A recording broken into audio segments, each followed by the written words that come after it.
que en algunos textos, sobre todo antiguos, lo van a encontrar como ictericia.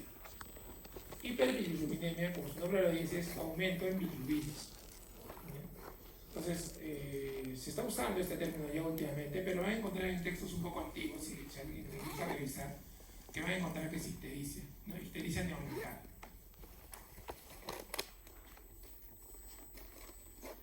Algunos antecedentes de la ictericia neonatal. ¿Qué es la ictericia neonatal? La ictericia neonatal es el color amarillento en mucosas, que es bastante frecuente en neonatos. Como ven, tenemos que casi todos los recién nacidos tienen bilirrubinas mayores de 1 miligramo y un 85% de los recién nacidos tienen ictericia clínica. ¿Eso qué significa? Significa que de cada 10 neonatos que ustedes van a ver, probablemente entre 8 o 9 presenten ictericia clínica. Y la ictericia clínica se evidencia cuando yo tengo un niño con una bilirrubina mayor de 5. Cuando yo tengo una bilirrubina mayor de 5, estamos hablando de bilirrubinas totales. Ya no se confundan, no, es bilirrubinas totales mayor de 5. Cuando yo encuentro un niño, un neonato ictérico, quiere decir que por lo menos para que me pinte de ictericia, este bebé ya está con 5 miligramos o más. Y por último, de ese 85% que presentan ictericia, un 6% de los recién nacidos al término presentan una ictericia que está por encima de 12%, o sea, una ictericia patológica. Entonces acá ya empieza a aparecer otra idea, que es los dos tipos de ictericia que existen. Existen dos tipos de ictericia neonatal: la ictericia fisiológica y la ictericia patológica. Como su nombre lo dice, fisiológico es algo que se espera en un neonato que no tiene ningún fondo de alteración y que esto va a resolverse sin ninguna intervención de nosotros. Pero como ven, existe un pequeño porcentaje de neonatos que van a presentar una ictericia patológica, que están por encima de 12 miligramos por decilitro de bilirrubinas.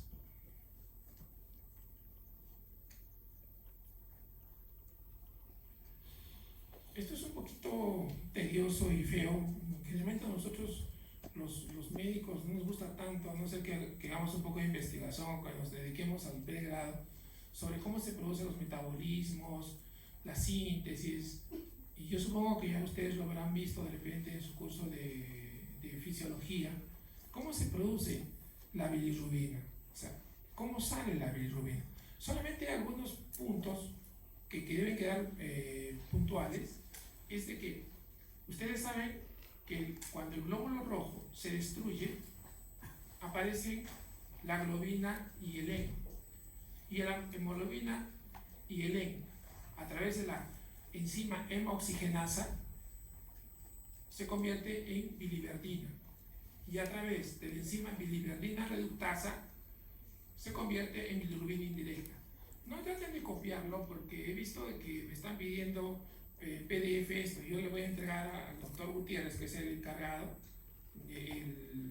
todos los slides, y de ahí ustedes pueden verlo. Y a veces uno, por estar copiando, como que se pierde y no tiene idea de lo que está pasando. Básicamente acá lo que quiero que entiendan, que el 70-80% de la bilirrubina es producida por la degradación de los glóbulos rojos, y un 20-30% es producido por otras enzimas, por citocromo y otras enzimas que tienen hemoglobina. Pero básicamente la gran cantidad de bilirrubina es por la destrucción de glóbulos rojos.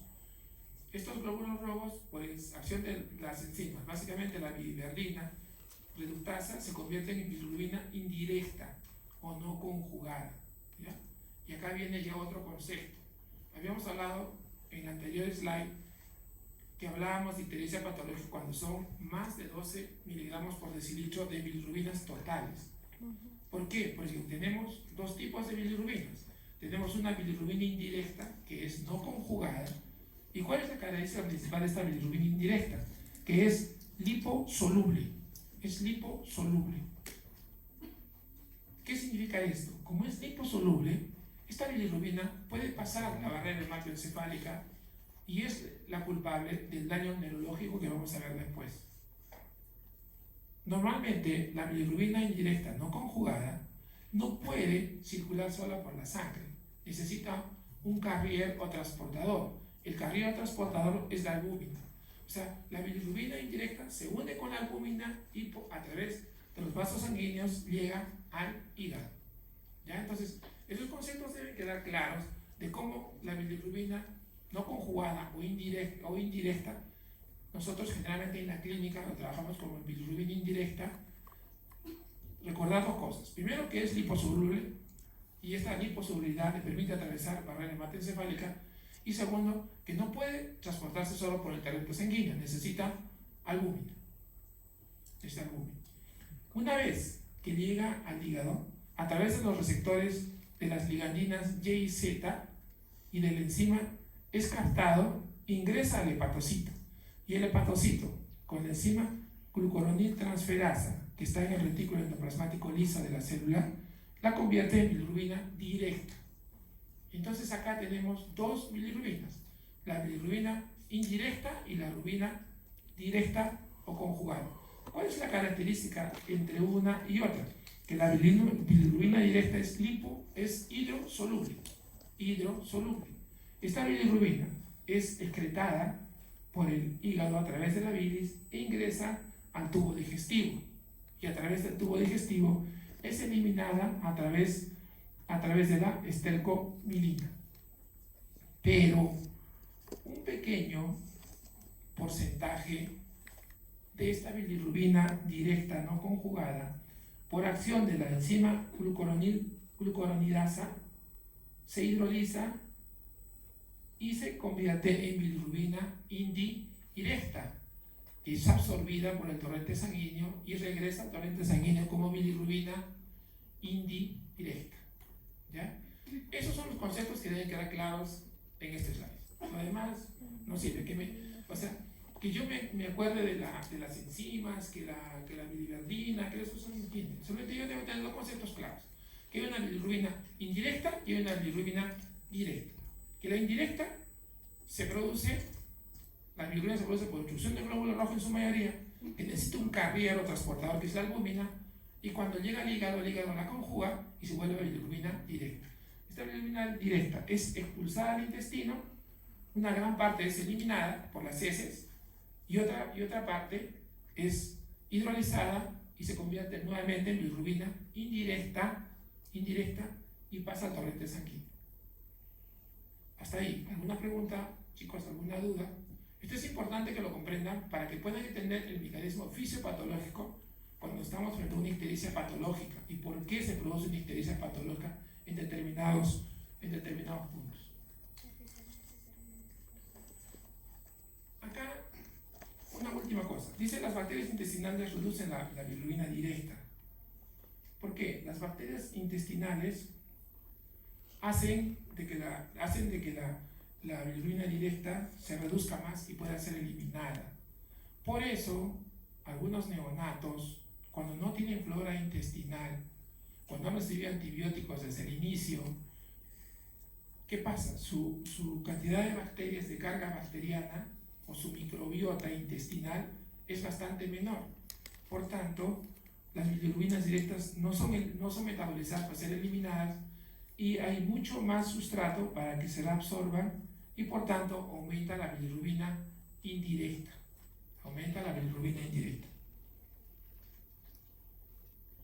Tipos de ictericia, como habíamos dicho, dos tipos de ictericia: ictericia fisiológica o hiperrubilemia no patológica y ictericia patológica. Para no hacernos problemas, no me gusta ese término muy largo, hiperrubilemia. Hablamos de ictericia fisiológica y ictericia patológica.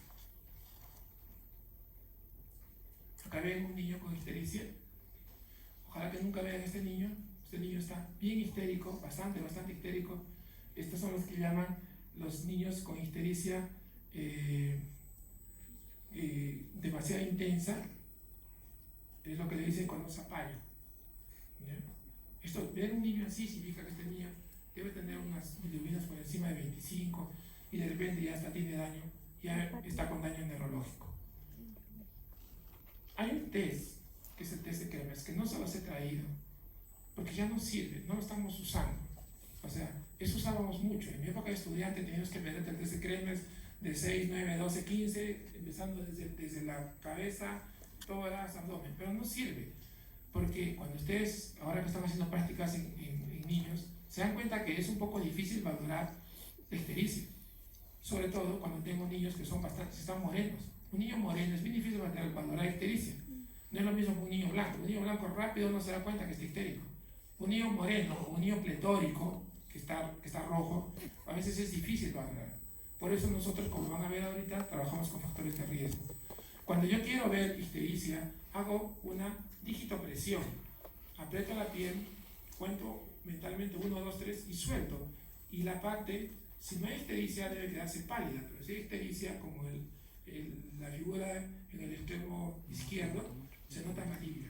¿Ya? Se nota amarilla. Esa es una prueba para ver si hay o no hay ictericia. La ictericia fisiológica básicamente se evidencia entre el segundo a tercer día. Si ustedes, chicos, encuentran una ictericia el primer día, eso es patológico. Encontrar una ictericia el primer día es patológico. Ya no hay grandes disquisiciones clínicas ahí.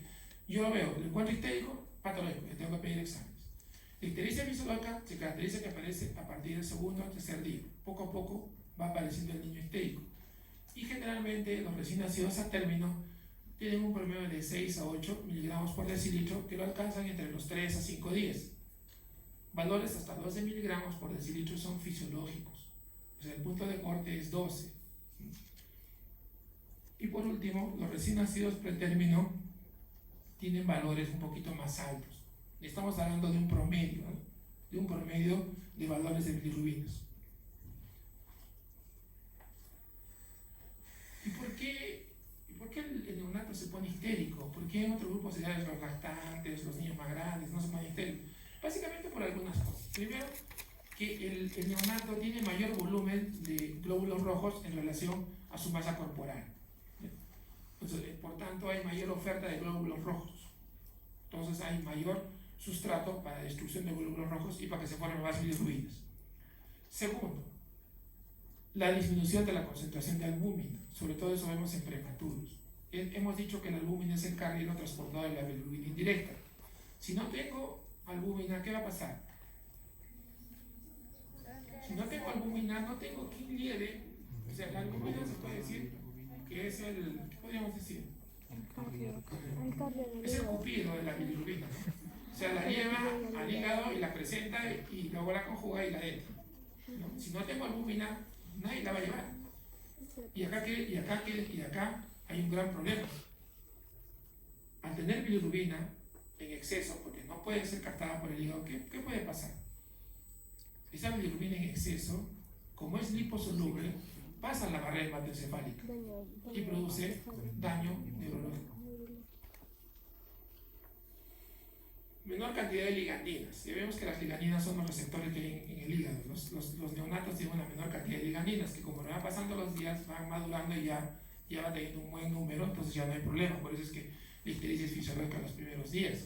Como el neonato va madurando, ya todos estos mecanismos van mejorando y el niño ya deja de ponerse ictérico.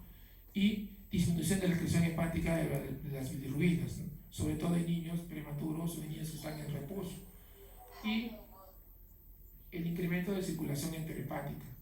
O sea, el neonato de por sí tiene un incremento en la circulación enterohepática. Y si esto le aumentamos, que el niño está en reposo, que no está recibiendo vía oral, que el niño está recibiendo antibióticos, que los antibióticos están alterando su flora intestinal, y hemos dicho que necesitamos microbiota intestinal para que siga degradando la bilirrubina directa, esto hace que aumente la circulación enterohepática. Entonces, como vemos, la ictericia fisiológica es normal, no hay por qué asustarse, es una ictericia que dura la primera semana y luego, conforme pasando los días, va a ir disminuyendo. ¿Cuál es la diferencia con la ictericia patológica? Como dijimos, es la ictericia que se presenta en las primeras 24 horas. Una ictericia 24 horas es patológica. Segundo, los valores de bilirrubinas son mucho mayores que los valores fisiológicos. Existen tablas, tenemos tablas para ver en base a la edad, en base a los grupos de riesgo, para ver si ese niño tiene ictericia patológica o no. Incluso hay ya para los que se dedican a la pediatría y los que hacen neonatología, hay ya calculadoras en las cuales tú introduces el peso, introduces el valor de bilirrubinas, introduces la edad gestacional y las horas de vida, y te sale si el niño necesita fototerapia o no necesita, y si el niño necesita de repente ya exsanguíneo transfusión o no necesita. La ictericia, ahora, existen dos tipos de ictericia patológica.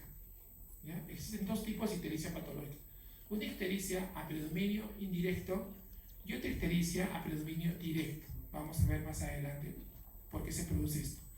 Pero la más frecuente, la más común, si estamos hablando de un 80-90%, es la ictericia a predominio indirecto.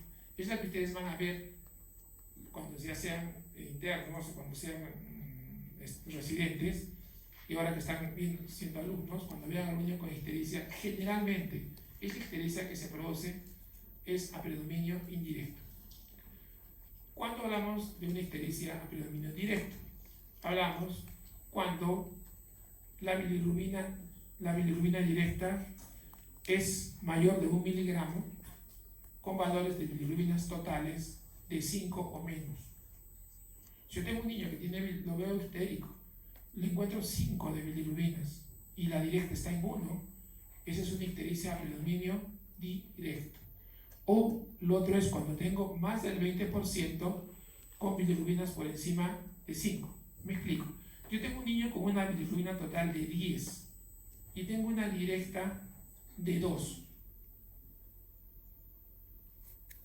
¿Qué tipo de ictericia es? Tengo bilirrubinas totales de 10 y tengo una directa de 2. Es una bilirrubina directa porque está ocupando el 20%.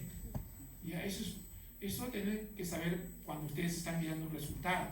A veces yo no me doy cuenta de eso y digo, uy, tiene 10, está bien, no se preocupen. El profesor me dijo que con 12, hasta 12 era normal. Además el bebé tiene 7 días, pero de repente tiene 10, pero tiene directa 3.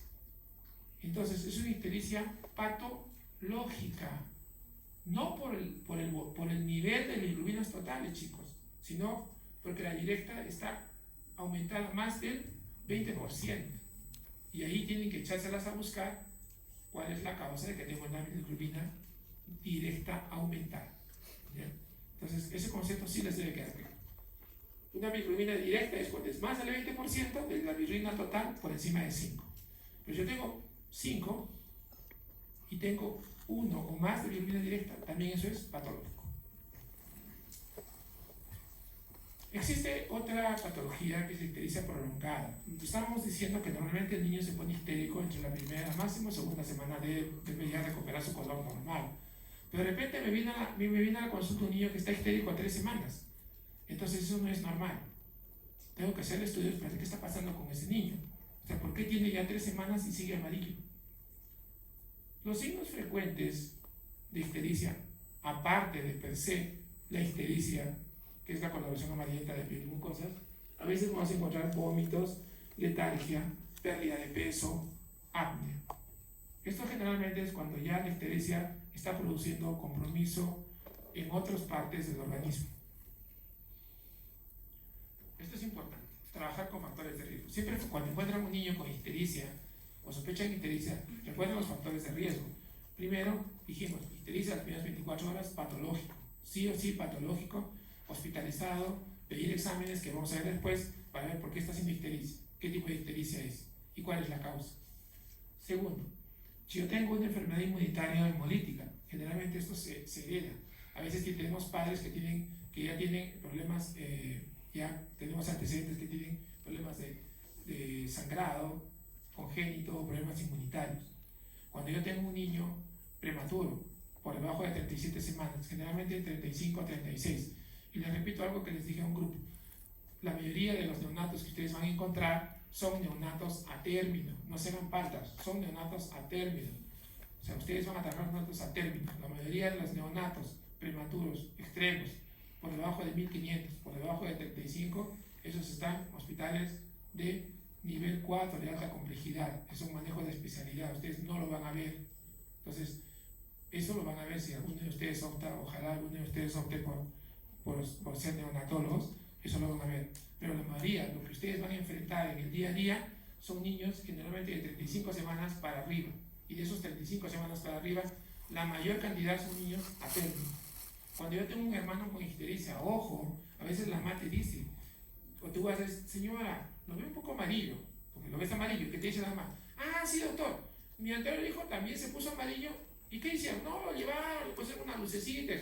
Pues si te dice eso, que se te paren los pelos de punta, entonces ese chico, lo más probable es que tiene ictericia patológica, ¿no? Y hay que ver los grupos y todo. Y hematomas. Si yo tengo un niño con un hematoma aumentado, generalmente cefalohematomas, o una gran equimosis, que son signos de, hicieron la clase, signos de qué son, encontrar un cefalohematoma o una equimosis excesiva, ¿es signo de qué? Trauma obstétrico. Igual se equivocó nuestro ginecólogo. Se equivocó nuestro ginecólogo. Porque ese niño no tenía por qué nacer entonces por vía vaginal. O sea, los demás son cuentos, señores. No, entre gitanos nos leemos las cartas. O sea, si yo tengo un niño con un cefalohematoma gigante, o tengo hematomas con equimosis excesivas, es que el niño no debe nacer por vía vaginal. Ese niño debe nacer por vía alta, por cesárea. No fue bien valorado. Vamos a ver en forma rápida cómo clasificamos la ictericia según el mecanismo de producción. Básicamente, vamos a hablar de las cosas más comunes, lo más frecuente. Lo tienen para leer, lo pueden leer ahí, ya no nos vamos a detener a leer todo esto, simplemente es para que ustedes tengan conocimiento de ello y cuando alguna vez tengan alguna duda, tengan más adelante, tengo un paciente con ictericia, a ver, doctor, hizo una charla, a ver, ¿qué podría hacer? Siempre busquen lo más frecuente a lo menos frecuente. Aumento en la producción de bilirrubina. ¿Y por qué se produce mayor bilirrubina? Lógicamente porque hay destrucción de glóbulos rojos, que es la hemólisis. Y lo más frecuente, chicos, lo más frecuente, ¿cuál es? Incompatibilidad de grupo o de factor. Y entre los dos, lo más frecuente de lejos es por grupo. Incompatibilidad por grupo ABO. Mucho más lejano, incompatibilidad por ABO. Y mucho menos frecuente por grupos menores. Recuerden ustedes que el ABO no es una calificación que no te mide todos los tipos de grupos que hay. Existen otras clasificaciones, pero generalmente que no son prácticas y no son usadas. A veces uno comete el error. Ah, yo tengo un niño histérico. Lo que pasó el primer año de residente. Tengo un niño histérico. Yo lo veo histérico, pero era el primer año, no es disculpa. Era el primer año y lo veo histérico en cara, me acuerdo que era que 20 horas. O sea, ese chico yo debería haberlo hecho. Entonces, miro y veo qué grupo era. El niño era grupo O positivo y la mamá era grupo O positivo. Entonces yo cometo el error, como cometemos a veces todos, de buscar la vía más fácil y le pregunto a mi residente del tercer año. Y le digo, ¿sabes qué? Tengo un niño que me parece histérico. ¿Y qué grupo es? Le digo, es grupo O. Y la mamá, grupo A, no. Que se vaya, amigo. Que se vaya. Regresó a los 3 días, canario. Tuve que hacer exsanguínea transfusión. Ahí aprendí lo que yo tenía ese día, que solamente era ABO y RH, y que no había más.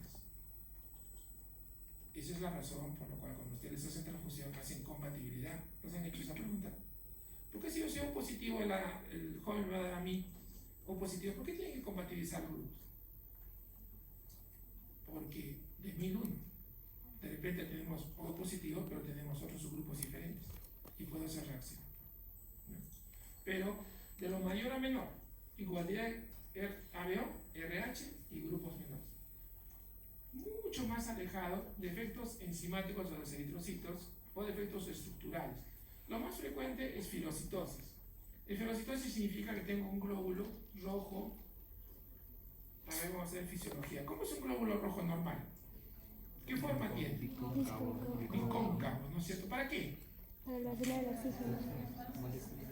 Para que pueda haber. Para evitar la destrucción. Si yo tengo un glóbulo rojo que no es el bicóncavo, se acomoda al vaso. Y con el flujo de sangre que hay, se va acomodando. Si yo tengo un glóbulo, el esferocito, la esferocitosis son glóbulos redondos, son como bolas. Entonces, ¿qué pasa? No se amolda. ¿Y esto qué va a hacer? El glóbulo rojo se destruya. Y al destruirse, hay mayor aporte de bilirrubinas indirectas. Fármacos. La oxitocina es controversial. Van a ver que existen estudios que dicen que sí y otros dicen que no. Que la oxitocina, que se usa mucho, van a ver en obstetricia, sobre todo para cuando están en trabajo de parto, dicen que pudiera aumentar la hemólisis. Otros dicen que no. O sea, no nos hemos puesto de acuerdo hasta el día de hoy. Las infecciones producen hemólisis. Septicemia produce hemólisis. Causas no hemolíticas. O sea, lo más frecuente de hemólisis que quede eso bien clavadito es incomodidad de grupo. Luego factor, grupos menores y mucho más lejos alteraciones. Que generalmente no lo vemos por qué. Porque estos problemas estructurales o de deficiencia generalmente vemos en las razas negras o en las razas anglosajonas. Que nosotros pues no somos, no tenemos mucho de estas razas, ¿no? Causas no hemolíticas significa que no ha habido destrucción de glóbulos rojos por el glóbulo rojo en sí, porque la hemólisis es destrucción del glóbulo rojo, sino de que, por ejemplo, el cefalohematoma, que es lo más frecuente, el cefalohematoma, ¿qué pasa? ¿Qué es el cefalohematoma? Es extravasación de sangre, ¿no es cierto? Sangre que está formando un contenido que está entre el periósteo y el tejido celular subcutáneo, y tengo sangre ahí, y esa sangre tiene que irse degradando porque tiene que absorberse. Esa degradación significa que los glóbulos rojos se van destruyendo. Para ser degradados tienen que destruirse, y eso es mayor oferta de bilirrubinas no indirectas. Es lo más frecuente. La policitemia, transfusión feto-fetal, esto es frecuente en gemelos. Recuerden, cuando encuentren gemelos, siempre hay que ver, hay esos gemelos que ustedes van a tener dos gemelos, y de pronto uno lo ven rojo como un tomate y el otro pálido como un papel. Ha habido una transfusión feto-fetal. O sea, tengo un niño con una policitemia y tengo un niño con una anemia. Aumento de la circulación enterohepática, ya vemos por qué, el ayuno, ingesta oral, la obstrucción intestinal también puede producir esas causas no hemolíticas. Ictericia por leche materna, que eso lo vamos a ver como un apéndice más adelante, ¿ya? Porque eso sí quiero que tengan una idea, o sea, les quede fijo. Dificultad en la eliminación o disminución de la bilirrubina. Infecciones, es frecuente las infecciones, y la obstrucción biliar. O sea, esto es un típico, cuadros típicos. O sea, son niños que de pronto tienen aparentemente pareciera que es ictericia fisiológica, 1, 2 semanas, 3 semanas, y tú lo notas histérico y nada más sigue histérico, lo trae al mes al niño y tú lo ves que está amarillo el niño. Y de pronto le pides bilirrubinas y encuentras que las bilirrubinas están aumentadas. ¿A predominio de qué? ¿Directas o indirectas?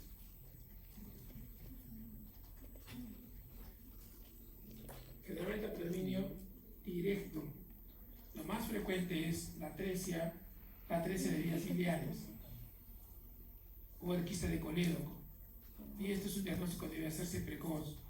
Porque, ¿qué pasa? Como hay una atresia de vías biliares, la bilis lógicamente no es expulsada. Entonces, ¿qué pasa? El hígado empieza a degenerarse y empieza a ser un problema de cirrosis hepática. Y si estos niños no son operados a tiempo, entran a una insuficiencia hepática y luego mueren. A veces, cuando tú diagnosticas a los 3 meses, estos niños ya prácticamente ya fue el niño. Su único tratamiento sería el trasplante hepático. Y existen algunas drogas que pueden disminuir la eliminación, como el acetaminofeno, ¿no? La rifampicina, eritromicina, los corticoides.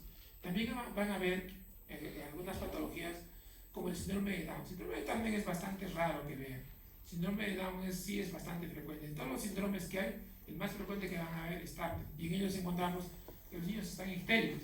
¿Y por qué están histéricos? Porque no están eliminando adecuadamente esta bilirrubina. Y por último, disminución en la captación y conjugación hepática. Son problemas a nivel del hígado. Básicamente, síndrome de Gilbert-Naegel, que son rarezas. Generalmente solo lo encontramos en la raza blanca y que son a nivel del hepatocito, que no está captando, no está glucuronizando bien esa bilirrubina, pero lo que queda que quede el hipotiroidismo. ¿Ya? El niño hipotiroideo, el neonato hipotiroideo, es un neonato que lo van a encontrar histérico. ¿Pero histérico por qué? Porque este hígado no está conjugando bien y por tanto las bilirrubinas empiezan a aumentar. Entonces son niños que al mes, aparte de otros cuadros neurológicos como es hipotonía, letárgico, no sube de peso, está chiquito, va a encontrar que son niños histéricos. ¿Ya? Es un cuadro típico de un niño con hipotiroidismo.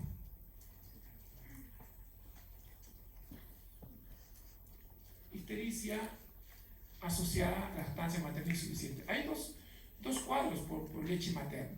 Y esto que les quede claro. Esta es ictericia asociada a leche materna insuficiente. ¿Qué significa?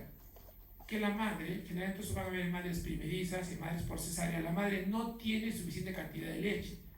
Y ella ha leído y es leche materna exclusiva. O sea, la leche en fórmula no sirve y le dice que quiere darle pues puro pecho, pero al final no tiene una cantidad suficiente de leche y tenemos niños que vienen a la consulta con pérdida de peso, que vienen a consulta histéricos, deshidratados, pero no es porque la leche materna les ha producido histericia, sino es porque la leche materna no había suficiente aporte calórico.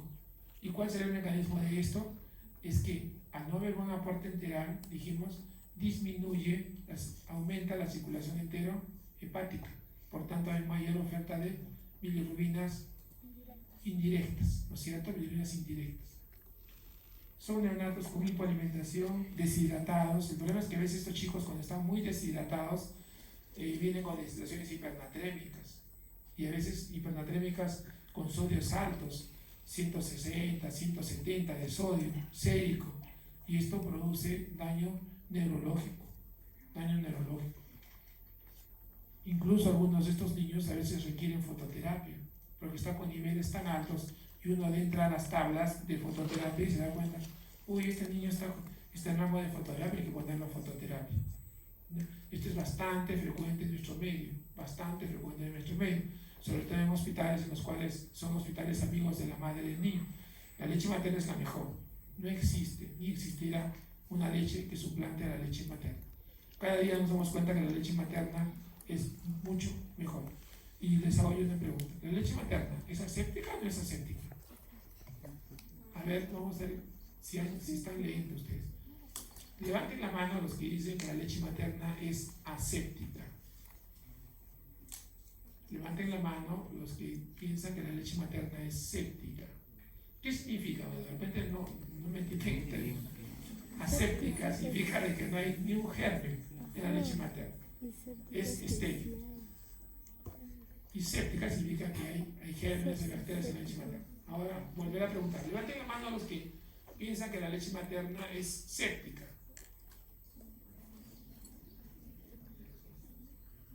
Ya pueden bajar a los que piensan que la leche materna es aséptica. Los que mejor no opino, me quedo al medio y voy a ver cómo corre el viento.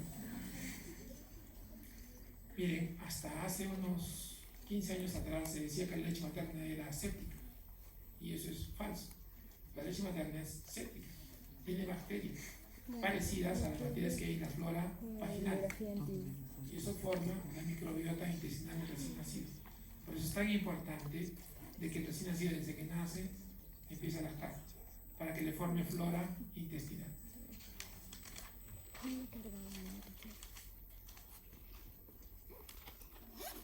Ictericia, este es otro concepto.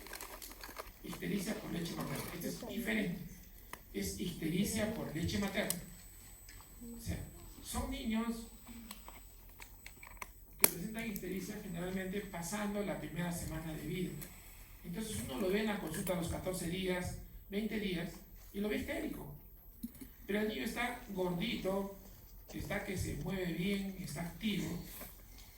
Uno lo ve, ha subido muy bien de peso, tiene una buena ganancia de peso.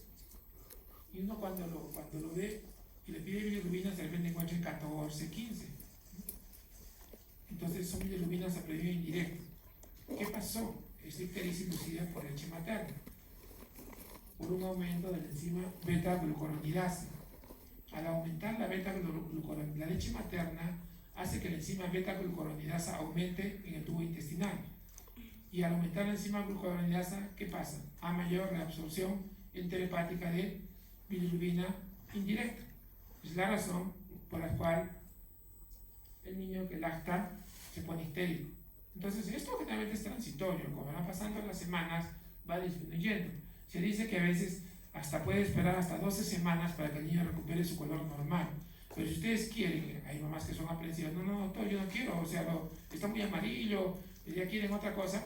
Lo que ustedes tienen que hacer es suspender la lactancia materna, 24, no más de 48 horas, y basta ese solo hecho, suspender la lactancia materna y pasar a fórmula en esas 24 48 horas para que los niveles de bilirrubina disminuyan bruscamente y regresar nuevamente a la leche materna, y va a subir un poco, pero ya no a los niveles que tenía anteriormente, ¿ya? ¿Qué pedir? ¿Qué pido cuando un niño lo encuentro histérico? Lo primero, tengo que pedir grupo. O sea, por eso es que a todo niño debería pensar, toda maternidad, grupo y factor. Porque si yo tengo un niño que su mamá tiene grupo O, el niño tiene grupo A o B, ya tengo que estar pensando que ese niño me puede hacer ictericia. Entonces ya no lo voy a ver hoy día y mañana mañana lo veré. No, de repente mañana al mediodía o en la tarde voy a verlo a ver si no se ha puesto amarillo. O sea, grupo y factor. Si lo encuentro ya amarillo, tengo que pedir bilirrubinas. Y las bilirrubinas se piden bilirrubinas totales y fraccionadas. Totales y fraccionadas para ver qué tipo de bilirrubina es. O sea, la bilirrubina total aumentada me dice si es ictericia patológica o no. Y la bilirrubina fraccionada, directa o indirecta, me pone el apellido. Es una ictericia patológica a predominio directo, a predominio indirecto, ¿no es cierto? Y ya en eso tendré que marcarme para ver cuál es la causa. Hemoglobina, hematocrito, siempre, chicos, hay que pedir hemoglobina, hematocrito para saber cómo está, sobre todo antes del diagnóstico, durante el tratamiento y post tratamiento. Lo que pasa es que a veces nos olvidamos. Ya salió el bebé, está bien. ¿Cuándo va a dar bilirrubina? Está con 22, está asustado para hacerle sanguíneo, ya casi le hago el sanguíneo. Pero bien te bajó con la fototerapia. El último control, 14. Ya, pues está bien que se vaya con 14. Pero no le pide hemoglobina de control, adelanta. Y de pronto el niño se está yendo con una hemoglobina de 8 o de 9. Y ese niño me va a hacer anemia después. Y recuerden que la anemia es uno de los factores neurotóxicos. Por eso luchamos tanto por la anemia. Hay un programa de anemia, cuando hagan pediatría van a ver el programa de anemia. Hay diagnóstico precoz de anemia, porque la anemia te produce daño neurológico. Han hecho estudios, no ahora, la construcción de estudios hace 20 años, donde encontraron niños con anemia y niños sin anemia.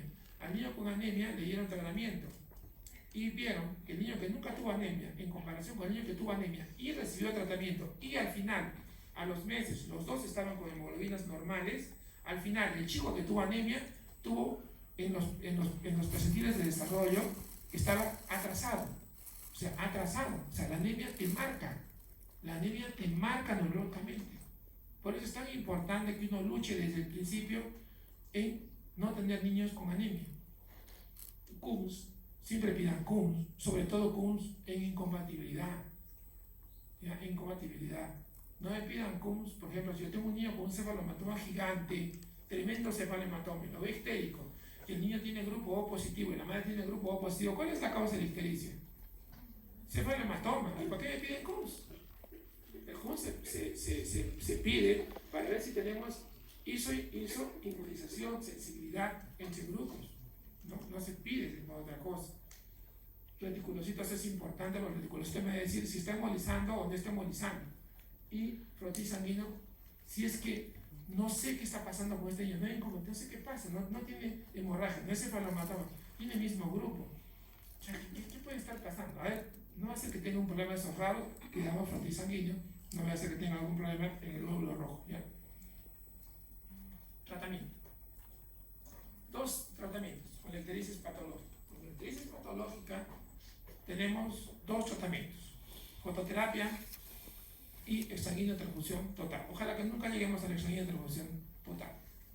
No es ideal, trae muchos problemas, y el niño termina con anemia, y en fin, muchas cosas. Lo ideal es hacernos fototerapia. Por eso es importante el diagnóstico precoz. Mientras más precoz indicas una ictericia patológica, mientras más rápido lo pongas a fototerapia, la posibilidad de que el niño llegue sanguíneo es mucho menor. Es la base del tratamiento, segura, eficaz.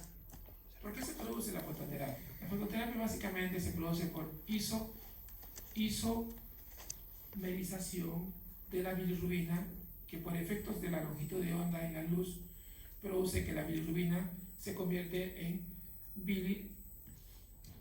bilirubina, ¿ya? Y esta bilirrubina se vuelve, al cambiarla estructuralmente, se vuelve hidrosoluble y es rápidamente eliminada del organismo.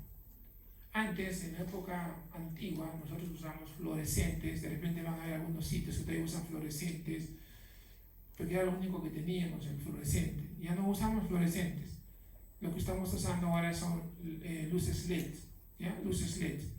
¿Por qué? Porque hemos visto que la longitud de onda entre 420 y 480, para algunos es 450, 480, pero básicamente esa longitud que la da la luz azul. Por eso que los LEDs en las fototerapias van a ver que tienen color azul. Esa es exacta la que necesita la bilirrubina para convertirse en bilirrubina. O sea, el fluorescente normal, de que da luz blanca, tiene un espectro mucho más amplio, entonces poco que se desperdicia. Y otro efecto que tiene es que a veces da calor. La ventaja de las fototerapias LED que estamos usando actualmente, no dan calor. Recuerde que tenemos que ponerlo muchas veces encima de la incubadora. Y si da calor, temador incubador. Ese es uno de los problemas que teníamos, temador al incubador. Y la exsanguíneo transfusión ya la usamos cuando tenemos valores de bilirrubinas altas, o hay signos de encefalopatía aguda, o cuando la bilirrubina es mayor a 5 miligramos por encima de la línea de riesgo, que son las tablas que ahora les vamos a mostrar. O cuando yo tengo, de repente estoy en el límite, pucha que dice, para las horas que tiene 22, está ya para que le haga, porque con 21 le hago, vamos a darle un chance, 6 horas, fototerapia intensa, a ver, 6 horas, estaba en 22, a las 6 horas está en 23, no, ya no, ahí nomás hay que entrar el sanguíneo, pero de repente estaba en 22, le pongo fototerapia intensa a las 6 horas y de 22 bajó a 20, excelente, está respondiendo, mejor no le hago sanguíneo, seguimos así. Ese es el actuar, hay que tratar de no ser muy agresivo con los neonatos, ¿ya? Y para hacer exsanguíneo transfusión usamos sangre fresca, siempre se usa sangre fresca, generalmente no debe ser más de 5 a 6 días, ¿ya? ¿Por qué? Porque la sangre guardada ya muchas veces, por más que le demos conservante, está hemolizada, son glóbulos rojos que probablemente se pueden destruir. Entonces yo tengo que tener una sangre fresca con glóbulos rojos que estén al 100% operativos. Estas son las tablas para fototerapia. Generalmente las tablas para fototerapia utilizamos por encima, como ven, de 35 semanas. Existen tablas de fototerapia por debajo de 35, no se mareen, pero no les voy a poner porque eso es especialidad, chicos, ¿ya? No van a encontrar chicos de 34 a 36 semanas. Existen tablas para eso. Pero lo que les decía, los grupos de edad por encima de 35. Y esa tabla, si se dan cuenta, tiene 3 cosas. Tiene 3 líneas. Una línea recta, una línea discontinua gruesa y una línea discontinua pequeña. ¿Por qué? ¿Qué dice abajo? Neonatos de alto riesgo, la línea de abajo. 35 a 37 semanas con factores de riesgo. ¿Qué factor de riesgo puede ser? Incompatibilidad, ¿no es cierto? Hipoxia, séptico, es factor de riesgo. La segunda línea, neonatos de riesgo medio, más de 38 semanas, más factores de riesgo, o que sea de 35 a 37, sano. Y la de arriba, un neonato de bajo riesgo, más de 38 semanas, sin factor de riesgo. Les pongo un ejemplo.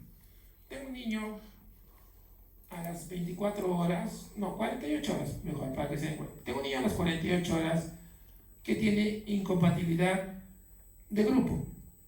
La mamá es grupo O, el bebé es grupo A. Le tomamos bilirrubinas y a las 48 horas él tiene unas bilirrubinas de 14. ¿Necesita fototerapia o no? Primero tengo que ver. Tengo 38 semanas. Definitivamente no va a ir a la curva de abajo, porque la curva de abajo es de 35 a 37. Me quedan las dos curvas de arriba. La del centro es con factor de riesgo. La de arriba es sin factor de riesgo. Si tengo un niño que tiene incompatibilidad sanguínea, ¿es factor de riesgo o no? Sí, entonces uso la del medio. Dijimos que a las 48 horas tenía 14. 14 está por encima. Porque se dan cuenta, los que no están más lejos, van a que a las 48 horas la curva por encima de 13 es ya nivel de fototerapia. ¿Ya? Lo que está por encima es nivel de fototerapia. Entonces yo hago eso, fototerapia. Y el alumno dirá, pucha, ¿cómo sabe tanto el doctor? ¿Cómo sabía de abajo? No, está en las tablas ahí. Está en las tablas ahí. Entonces tiene que ir a fototerapia. Y luego ya vamos controlando cada 4, cada 6 horas, de acuerdo a cómo veamos cómo ven. ¿Ya? Básicamente así utilizamos las tablas de fototerapia. Con niños, estas tablas son mayor de 35 semanas, que es lo más frecuente que vamos a usar. Es lo que les decía. Fototerapia LED. ¿Ya? Fototerapia LED, diferentes tipos de fototerapia LED, pero es el color, ese color medio azulino. O sea, yo encuentro un color de esos en fototerapia, está con luz LED, ¿ves? LED, está con luz LED. Ahora, doble fototerapia o fototerapia intensa, nosotros, o sea, a veces cuando tú dices, no sé si han visto, van a ver alguna vez, le ponemos LED, le ponemos otra. Existe un aparatito que se llama Bilispo, que son, para ver en algunos servicios, que son como una especie de, ¿cómo se llama esto? Esos que usan para sus fiestas, para alumbrar, que salen la luz. ¿Reflectores? Reflector, así como reflector, que lo pones ahí y lo pegas al niño. Entonces le pones la LED y le pones el reflector. Y dices, está con doble fototerapia. Eso no sirve. Eso no es doble fototerapia. Eso es solamente placebo para engañarse uno y estar tranquilo. La doble fototerapia significa que tú le tienes que dar luz, fototerapia arriba. Recuerden que la fototerapia, como ven, siempre generalmente está encima. Miren allá, está encima. Ven arriba, ese es el LED de arriba, que está dando la luz hacia abajo. La fototerapia te da de arriba hacia abajo, pero cuando tú quieres dar doble fototerapia, tienes que poner fototerapia de abajo hacia arriba. O sea, tiene que ser así, o sea, como un sándwich. Porque si lo ves, está muy amarillo y no quieres ir a sanguíneo, tienes que hacer lo posible que baje rápido. Pero a eso ya tienes que poner ingredientes, no es un LED como el otro, sino, no he visto acá casi, ¿no? En Estados Unidos he visto, son pequeños LEDs, ¿no han visto? Que dan la luz, chiquitos, que son como tiras, que uno le pone, y encima, se le pone ahí, y el bebé está encima, y acá está la otra fototerapia, ¿no? Esa es fototerapia doble. Guía para el sanguíneo, igual, en niños de 35 semanas, miren, 48 horas, el mismo. Hagamos el mismo ejemplo. Dijimos que teníamos un niño que a las 48 horas, incompatibilidad OA, estaba con 14, ¿no es cierto? Lo pusimos a fototerapia.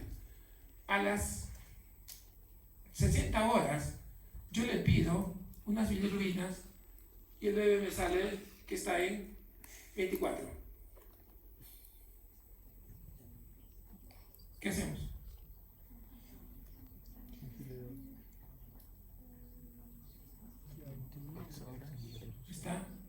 Es curva de venida de riesgo, igualito, curva de venida de riesgo. 24 de las 60 horas, 24 está por encima, porque lo normal para 60 horas en la curva de mediano riesgo es 23,5. 24. Ese niño se va al exsanguíneo. ¿Cómo me doy cuenta? ¿Cómo sabía el doctor que iba ahí? ¿Cómo me doy cuenta? Por el incremento horario, chicos. O sea, nosotros cuando pedimos a las 4 o 6 horas, vemos el incremento horario. Lo ideal es que no debe, o sea, un incremento horario entre 0.2 a 0.3 miligramos por hora, me está diciendo que ese niño sigue hemolizando. Pero si encuentro un niño que le pido las bilirrubinas, por ejemplo, tengo un niño que a las 10 horas tiene incompatibilidad RH, que son las más severas, y la mayoría de RH van a recambio, ¿ya? La mayoría de incompatibilidad RH van a recambio, a exsanguíneo. Yo tengo un niño que a las 10 horas tenía 6, a las 10 horas. Y a las 15 horas, 5 horas después, tiene 11. Y dice, no, pero el doctor me ha dicho 11, no, también puede ser. ¿Cuánto es el incremento horario? A las 10 horas tenía 6 y a las 15 horas tenía 11. ¿Cuánto es el incremento horario? ¿Cuánto incrementó? De 10 en 6 horas, ¿cuánto aumentó la bilirrubina? Tenía 10 y luego a las 6 horas después aumentó 10. ¿Aumentó cuánto? Más de 0.5. Entonces, no, pero a mí me han dicho que hacer un concepto que de repente van a leer la famosa vigintofobia. O sea que cuando llegaba a 20, recambio. Pero ustedes ven acá, yo puedo tener un niño que sí, a las 24 horas, a las 30 horas, pasando 20, hay que hacer recambio, ¿no? Sobre todo en los chicos sin riesgo, ¿no? Pero puedo tener un niño que sin riesgo, recién le hago recambio a las 72 horas con 24, o a los 5 días sin riesgo, recién le hago recambio con valores de 25. Pero si yo encuentro un niño con factor incompatible y hago el esto y veo que en 4 o 6 horas me ha subido más de 0.5, ¿qué significa? Que ese niño tiene que ir a exsanguíneo. No voy a esperar, pero hay que esperar todavía, de repente una chance. No tengo que esperar nada. El incremento está demasiado elevado.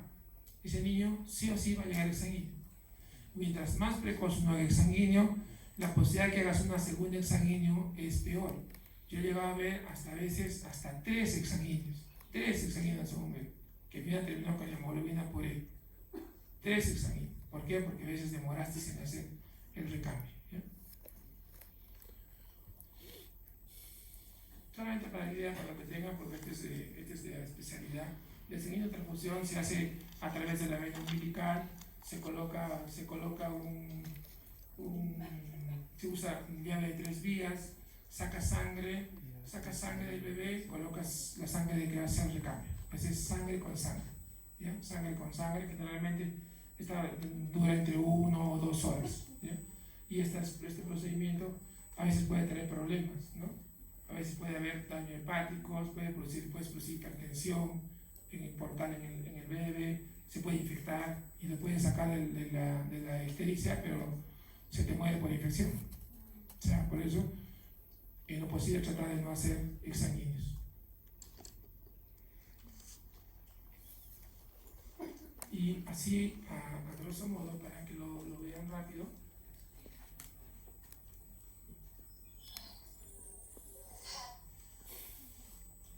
el exsanguíneo, la encefalopatía bilirrubínica aguda, lo que todos tenemos miedo, a lo que no queremos llegar, a lo que no deberíamos llegar en un neonato. No deberíamos llegar. Si llegas así y de pronto, puede ser que no sea tu culpa. A veces, yo me acuerdo una vez, nos llegó un niño a los 7 días al hospital de Honorio Delgado. Era canario el chico, canario. Era zapallo. Y con hiperextensión, parecía un trípode, o sea, el cuello se sostenía en la base, era el cuello, la columna estaba arqueada, o sea, estaba en una hipertonía fatal, estaba ya entrando un kerníterus. ¿Sabe cuántas tenía bilirrubinas el chico? 33. Tuve que hacer 2 recambios, pero quedó con el neurológico. Severo. O sea, eso no fue nuestra culpa de repente, porque no lo vimos, ¿no? De repente fue la culpa de quien lo atendió y no le dijo los factores de riesgo, que siempre hay que decirle a la señora se pone amarillo, esto, ¿no? O de repente no se dieron cuenta que tenía incompatibilidad de grupo. O de repente lo que pasa en algunas clínicas pequeñitas donde no hacen grupo sanguíneo. Y la mamá no sabe que el grupo a veces van a ver en la práctica, señora, ¿qué grupo es? No sé. ¿Y su esposo? No sé. Entonces, no, eso no debemos llegar. La encefalopatía bilirrubínica aguda, ¿por qué se produce? Pues se produce porque la bilirrubina indirecta, es tan grande que no hay suficiente cantidad de albúmina para llevar al hígado. Entonces, ¿qué es esa bilirrubina indirecta? Pasa barrera hematoencefálica, impregna cerebro, sobre todo núcleos basales, lo impregna. Y hay fotos, a que les gusta leer la historia algún día, ojalá que tengan suerte de ver libros antiguos, van a ver que antes, en esa época que se les moría cantidad de niños, se les moría. Porque estos niños, si no son tratados a tiempo, se impregna, el niño empieza a tener problemas, como vamos a ver ahora, al final se moría. Y cuando hay cortes de cerebros de bebés, y se vean toda la base del hipocampo totalmente amarilla, impregnada de bilirrubina. Entonces, eso es lo que pasa. Tenemos una fase temprana en la cual el bebé está letárgico, está hipotónico, no succiona y está histérico. Y tengo bilirrubinas y tengo fatal riesgo. Exsanguíneo, no voy a esperar, tengo que ser exsanguíneo. Si yo no le hago exsanguíneo, el bebé sigue aumentando sus niveles de bilirrubina, pasa a la fase intermedia, donde el bebé ya está más irritable, ya está hipertónico, ya no está hipotónico, está hipertónico, está duro. Y si esto sigue así, ya pues lo que les decía, que lo que vimos con ese niño, ¿no? Que viene en posición de opistótomos, o sea, la posición del trípode, ¿no? Se conoce en semiología como la posición del trípode, ya viene con fiebre, a veces ya con compromiso sensorial, el bebé está dormido totalmente, no responde, y si esto sigue así, el bebé convulsiona y se muere. Si los niños pasan estas fases, ya no se muere en la fase aguda, y generalmente en la fase tardía, quedan con una encefalopatía crónica, que es el famoso kernicterus, que ustedes de repente han escuchado, en la cual, que es la secuela crónica de una encefalopatía bilirrubínica aguda, en la cual el bebé queda terrible realmente. O sea, ojalá que nunca vean un niño así, da pena. Es un niño que con retraso mental severo, no camina, y si camina se va para un lado, para el otro, la mamá tiene que agarrarlo, está sordito, a veces tiene problemas de la mirada, tiene nistagmus divergentes, o sea, es una cambiada por el niño, con algo que se puede evitar, ¿Preguntas, chicos? Sí, no me quedó claro una parte sobre la ictericia por leche materna, en cómo afecta el aumento de la beta-glucuronidasa. ¿Alguien quisiera responder? La beta-glucuronidasa, dijimos que es una enzima que se encuentra en el tubo digestivo, ¿no es cierto? ¿Y qué hace? Cuando hay un aumento de la beta-glucuronidasa, aumenta la reabsorción de la bilirrubina directa en bilirrubina indirecta. ¿Ya? O sea, ese es el factor. Altera la beta-glucuronidasa y hace que la bilirrubina directa se reabsorba en mucha mayor cantidad. O sea, la hidroliza y la vuelve en indirecta. Y esta indirecta es reabsorbida, entonces hay mayor oferta de bilirrubina indirecta. Entonces, quiere decir que la ictericia por lactancia materna es ictericia predominio indirecto. Que les quede más o menos claro que las bilirrubinas indirectas son las más frecuentes, la causa más frecuente, incompatibilidad por hemólisis, ¿no es cierto? Mucho más lejanas son las ictericias patológicas directas. Es un pequeño grupo. Generalmente se lo ven en ictericias persistentes, que pueden ser secundarias. Lo más frecuente, atresia biliar, puede ser problemas de infecciones como TORCH, eso probablemente lo van a ver, no he visto en sus sílabos, realmente lo van a ver en pediatriados como TORCH, que es una cantidad de patologías que se producen durante la gestación y que producen daño neurológico, y que al final las TORCH tienen en común que todos producen daño neurológico, moderado o severo. ¿Otra pregunta?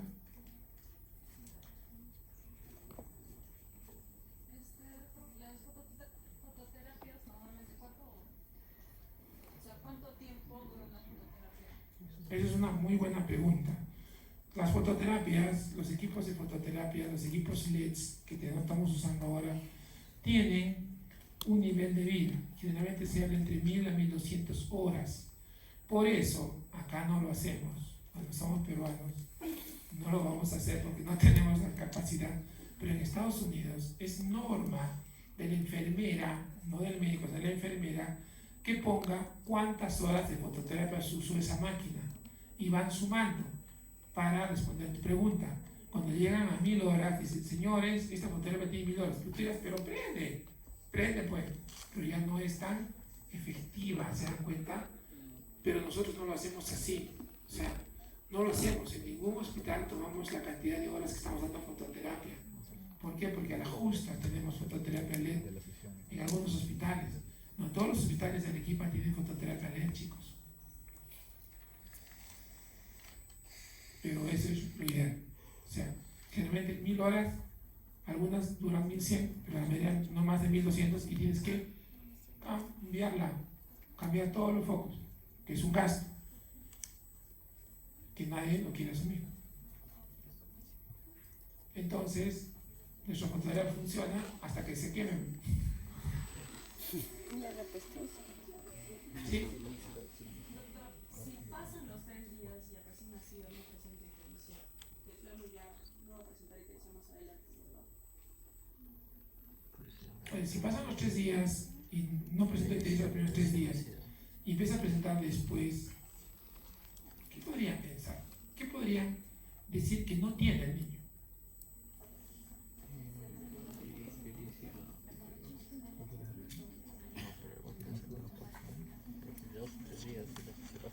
Si pasan los 3 días yo lo encuentro ictérico, tengo que evaluarlo cómo está esa ictericia, ¿no es cierto? Dijimos que la ictericia clínicamente es un poco discutible, requiere mucha experiencia y a veces los estudiantes también no tienen mucha práctica para diferenciar. Incluso algunos asistentes que no tienen práctica a veces se les pasa las ictericias precoces. Hay gente que tiene mucho ojo para ver ictericias y rápido. Yo me acuerdo tenía una enfermera que le decimos ojo histérico, le decíamos, porque todo veía histérico, verdad que sí tenía buen ojo, y decía, doctor, está histérico, y tú le ves, no, está rosado, doctor, está histérico, y de pronto en la tarde ibas a verlo, estaba histérico, y ahora sí, para mí, pero para ella había estado histérico desde la mañana y cuando las bilirrubinas estaban altas, ¿no? Entonces esos son pocos los que son bendecidos por Dios para tener esa habilidad. Entonces, pues yo tengo un niño con ictericia y lo veo bien, lo que hago es observarlo, lo veo a él al día siguiente o a los 2 días, y veo, ¿está más histérico de hace 2 días? Sí. Si está más histérico hace 2 días, ¿qué me está diciendo eso probablemente? Que probablemente no está haciendo una ictericia fisiológica, no está haciendo una ictericia patológica. ¿Y qué tendría que hacer? Laboratorio. ¿Para qué me hago patas? Laboratorio, chicos. Le pido su hemoglobina, le pido bilirrubinas para ver. Y en base a las bilirrubinas digo, uy, sí, este niño tiene 15 bilirrubinas, no tiene ictericia patológica. Ya veo la pregunta que es directo o indirecto. Entonces empiezo a... Y a lo que yo les decía es, si yo tengo un niño, la pregunta es excelente, si yo tengo un niño que estuvo bien los 3 primeros días y al 4º día se pone amarillo, ¿qué cosa no es? No es incompatibilidad, chicos, no es incompatibilidad. El niño que es incompatible se pone amarillo el primero, máximo el 2.º día, y al 4º día ya está amarillo, que todo el mundo lo puede ver, hasta la abuelita lo va a ver, está amarillo el bebé, ¿qué pasa, no? O sea, todo el mundo lo va a ver. Pero si yo tengo un niño que los primeros 3 días estuvo normal, el 4º día está ictérico, y el 5º día lo veo más ictérico, pucha, digo, ahí me fundí, porque son las cosas raras de la ictericia, ahí tratas de buscar, será apenas medio indirecto, podrá ser por leche materna, pero de repente, pum, sale que es aprendido directo. Uy, ahí más me fundí, tendré que hacer todo el estudio, ¿no? Para ver por qué está en ictericia directa. Pero cuando yo tengo una duda, al final, la pregunta es buena porque venía esa comunicación que se me pasó. Cuando yo tengo una duda con un niño que está ictérico, ¿qué hago? Pidan exámenes. Y si los exámenes me dicen, no, tienes 6, ya tienes 7 días, 6, tengo buena vista, he visto bien. Pero es una ictericia fisiológica, pues. Pero ¿cuánto no? Uy, tiene 15 de bilirrubina. Y aluminio indirecto, no será por leche materna. ¿Qué grupo es? Le empiezo a indagar. O sea, eso es la medicina. La medicina es así. Es un ir, venir, es una retroalimentación. Lo que tú miras, lo que piensas, lo que compruebas, lo que piensas que va a ser o no es y tienes que cambiar. ¿Han visto House? Algunas cosas son ciertas, otras cosas son fantasía. ¿Ya? No es así en Estados Unidos. No crean que es así. ¿Ninguna pregunta más? Doctor,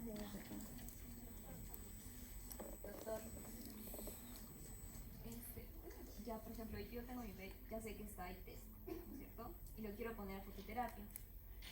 ¿Cuánto tiempo se le pone fototerapia y cuántos días se le pone, o sea, se le puede dar la fototerapia? Porque tengo entendido que también es como que no es tan bueno. Ustedes sabían, desde mi época de residente hace muchísimos años, ustedes sabían que, por ejemplo, los chinos usan bilirrubinas, hacen cápsulas de bilirrubinas y lo usan como antioxidante. Ustedes sabían que la bilirrubina es buena, está comprobada que es antioxidante. Y ahora en el mundo de los antioxidantes, para que no envejezcas, ya los chinos lo estábamos usando hace 30 años y que funciona. Pero acá en nuestra medicina occidental no la acepta y no lo comercializa. Pero en China sí la ven. Al final eso te demuestra que todo exceso es malo. Como todo déficit, todo exceso es malo, ¿no es cierto? Si yo tengo un niño histérico, lo primero que tengo que determinar es ictericia fisiológica, patológica. Si determino que es fisiológica, tranquilo y feliz. Ahí estamos, lo miraré de todos modos para asesorarme, no tengo mucha experiencia. Señora, los cuidadores están en 7, ya tiene 6 días, pero no hace como recién estoy empezando. Eso es lo bueno de la medicina, que te permite aprender tus errores. Como recién estoy empezando, y es un poco positivo. No vaya a ser, el profesor me dijo una vez que pasó esto, no hace que sea tan pilla y me toque esto. Señora, de acá 2 días venga para ver, de acá 2 días te lo trae feliz la mamá. Hagan la prueba cuando son alumnos, incluso con alumnos, citen pacientes y el paciente viene con el niño. ¿Y quién aprende? Aprendes tú. Viene a los 2 días, porque tú debes pagarle al paciente, ¿no es cierto? Porque tú estás aprendiendo de ese paciente. A los 2 días viene, sí, está bien, ya, está malito, sí, está bien. Bueno, la chuté. Pero viene a los 2 días y lo ves, uy, está así, está amarillo, ¿qué pasa? Le pido bilirrubinas patológicas. Pues es la evolución lo que tenéis. Ahora, ¿cuánto pones a fototerapia? Cuando tú pones a fototerapia, lo que hay que hacer es que tengas una buena fototerapia, que tengas una buena hidratación. No les he querido confundir porque hay escuelas de fototerapia. Hay escuelas en Estados Unidos que usan, por ejemplo, ¿qué dice la mayoría de los textos que van a revisar? De los textos en lo que yo me he basado son 3. Avery, Flaherty y el chileno, ¿cómo se llama este chileno? Los chilenos son especiales, son buenos, ¿no? La escuela chilena es buena, son metódicos. Y todos ellos dicen que solamente es buena hidratación con leche materna. Pero generalmente hay una escuela en Estados Unidos que está haciendo que los niños, sobre todo los niños que tienen incompatibilidad y que están embolizando, que les pongas dextrosa, o sea, que le hidrates más. Y nuestro servicio funciona. No hemos hecho el estudio, porque somos medios peruanos, primero flojitos, hacer el estudio, pero lo que hemos visto, y enfermería se ha dado cuenta de eso, que cuando tenemos 2 niños con incompatibilidad, sobre todo de factor, y a uno le ponemos suero y leche, y a este le ponemos solamente suero, solamente leche bioral, el que le hemos puesto suero y bioral mejora más rápido, tiene menos días hospitalizados en fototerapia y se va mejor y no se nos complica. Y por eso enfermería, son muy...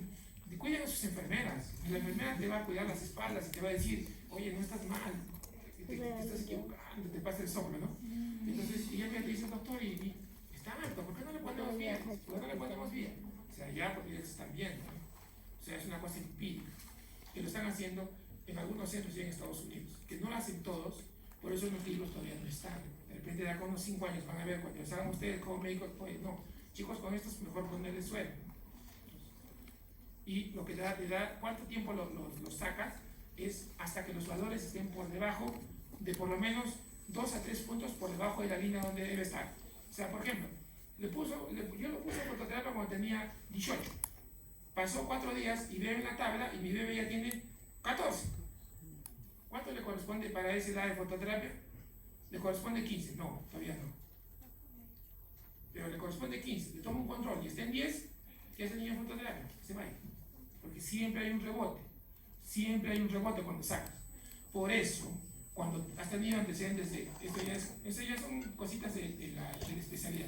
Por eso cuando tú tienes un niño que ha tenido mucha bilirrubina, ha hecho mucha hemólisis, has tenido que ponerle fototerapia y gracias a Dios no ha sido sanguíneo, tú lo que debes hacer, una vez que ya vistes que está 2 o 3 puntos por debajo del nivel de fototerapia para la edad que tiene, tú tienes que dejarlo, observarlo 6 o 8 horas y pedirle un control, porque a veces ahí se espera siempre un rebote, ¿ya? Se espera un rebote, no como, o sea, no para que llegue, no va a ser que de 10 va a llegar a 3 a 20, no va a ser, chicos, de repente va a dar 12 o 13, entonces por eso lo dejas, por eso lo dejas. Listo, vamos a lo resto porque se nos va a hacer. Ahora vamos a hablar de policitemia.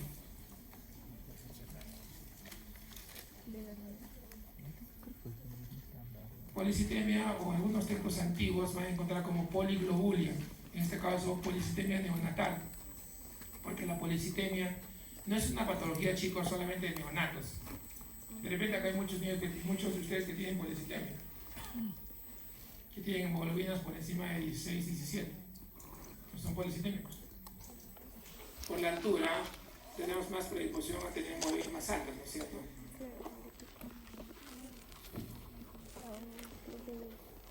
La policitemia es un aumento del hematocrito central, o hematocrito venoso.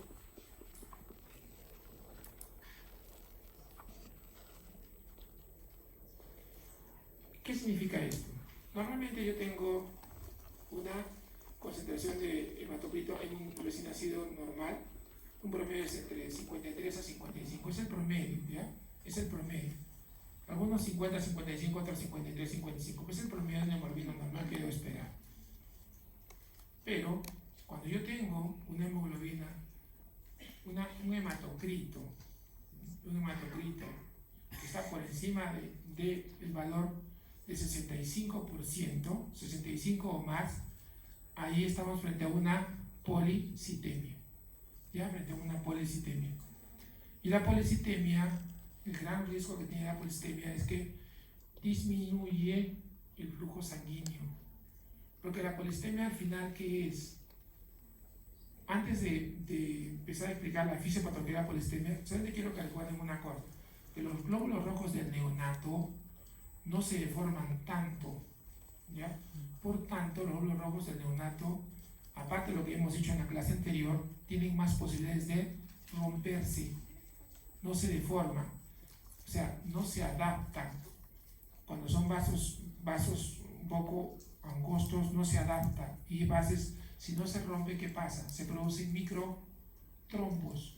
Si yo tengo una sangre muy espesa, muy densa, se producen microtrombos, se tapan los vasos sanguíneos pequeños y empieza a producir una hipoxemia distal al microtrombo y empieza a haber algunos daños a nivel de tejidos.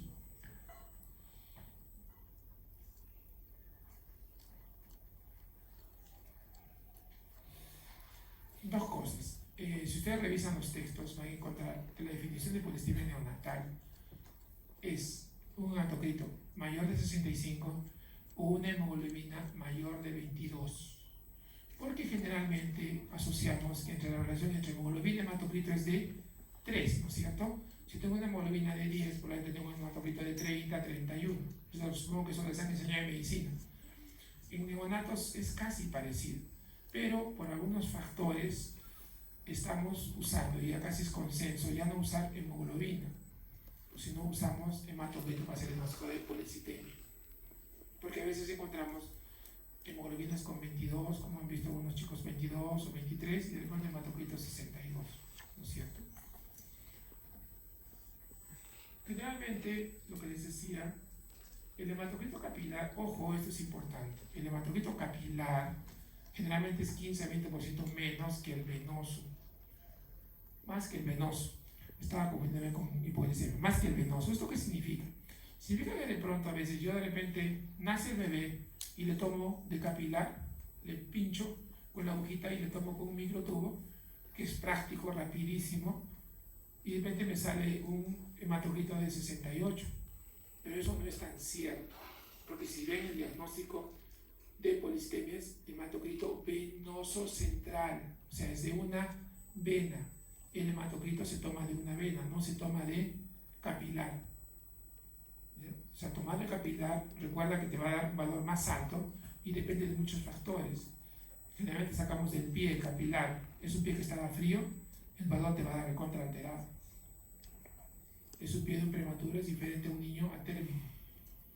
Los prematuros tienen mayor vasoconstricción, o sea, varios factores. Entonces, si yo quiero hacer diagnóstico de policitemia, tengo que hacerlo de vena, ¿ya? De vena. Generalmente, esto es lo que se comporta. El hematocrito al nacer tiene un hematocrito promedio del 53%, y luego, a las 2 horas, alcanza su cenit, que es 60%, y luego baja, y a las 12 y 18 horas tenemos un hematocrito de 52. Por eso recomiendan que tú no deberías sacar antes de las 2 horas, porque te va a arrojar un hematocrito de repente no tan cierto, ni deberías hacerlo muy precoz tampoco, ¿no? Porque miren, a las 2 horas te da 60%, pero el hematocrito normalmente va bajando. Segundo, debería ser generalmente pasando a las 2 horas tomar la muestra del hematocrito. ¿Cuáles son las causas de policitemia? Lo más frecuente, transfusión de glóbulos rojos placentarios. ¿Qué significa eso? Lo más frecuente es un pensamiento tardío del cordón. Y acá no los voy a confundir, hay bastante sobre pensamiento, se han escrito libros, artículos y todo y nada nos hemos puesto de acuerdo hasta el día de hoy. Existe una escuela de la OPS para América Latina que dice que yo debo ligar el cordón cuando deje de latir, y a veces deja de latir generalmente 30, 40 segundos, pero a veces un minuto, 2 minutos sigue latiendo, ¿no? Eso es un pensamiento, puede haber un pensamiento tardío, o sobre todo en los partos en taxi. Recuerden que el parto en taxi, a veces todo el mundo se acuerda de recibir al bebé, bien bonito, todo, pero no se acuerda de ligar el cordón, y a veces no tienes para ligar el cordón. Entonces, a veces llega en el taxi el bebé, el cordón y la placenta, los tres juntos. Entonces ahí en emergencia tienes que ligar. Entonces, ¿qué pasó? Pues de repente hubo un pensamiento tardío y por tanto pasó más sangre de la que debería pasar. Entonces el niño ya tiene una policitemia, ¿no? Porque va a tener mucho mayor cantidad de sangre. O puede ser lo más frecuente igual, la transfusión intergeminal, lo que habíamos dicho. O sea, tengo 2 gemelos, de repente un gemelo, lo que decimos, le robó la sangre al otro. Entonces tengo un niño que está rojo y está lógicamente policitémico, ¿no? Porque le ha quitado sangre al otro niño. Y la posición también es importante para recibir al bebé. Se dice que uno nunca debe recibir a un niño ni por encima del introito vaginal ni por debajo del introito vaginal, ¿no? Lo ideal sería a la altura, pero que es una cosa un poco absurda, porque los que han entrado a partos, lamentablemente a nadie se le ocurrió pensar eso, y las mesas donde se pone el bebé están siempre muy por debajo del introito vaginal. ¿Alguno ha entrado a un parto ya? ¿Alguno de ustedes chicos han entrado a un parto? ¿Han visto? ¿La mesa qué altura está? ¿Está a la altura de la vagina? No, está abajo. ¿Por qué? Porque está diseñada por obstetricia y buscan su comodidad. O sea, si la mesa estaría ahí, estaría así, ¿no es cierto? Porque ellas están sentadas, estaría así. Entonces, no está diseñado. La mayoría de las mesas para recibir a los bebés, para poner a los bebés, están por debajo del introito. Entonces, por eso es que a veces lo que hacemos es recibir al niño y agarrarlo y para tratar de que esté a la altura. Tratar de que esté a la altura. Al menos en el hospital, ninguna mesa está a la altura. Nosotros estamos unos 10, 15 centímetros por debajo del introito. Y creo que también en los Goyeneche no sé cómo están las mesas. Entonces, esa posición también puede hacer de que haga mayor pasaje por gravedad de la placenta al bebé y ocasionar que tengamos mayor cantidad de sangre, por tanto tengamos policitemia. Lo más frecuente en esto es el pensamiento tardío de cordón, partos en taxi. Cuando ustedes tengan un parto en taxi, piensen que de repente están frente a una policitemia. Esperen 2, 3 horas y pidan un hematocrito, porque de repente el niño está policitémico. Insuficiencia placentaria, lo más común, recién nacidos pequeños para gestacional, es lo más frecuente. Tenemos cantidad de madres desnutridas en este país. Entonces una madre desnutrida va a tener una placenta pequeña y por tanto va a tener un niño pequeño. ¿Y por qué? ¿Qué pasa? Al haber insuficiencia placentaria, el bebé con un mecanismo de defensa genera más glóbulos rojos. ¿Para qué? para tratar de captar más oxígeno. Recuerden que el sustrato, sobre todo para el cerebro, es oxígeno y glucosa.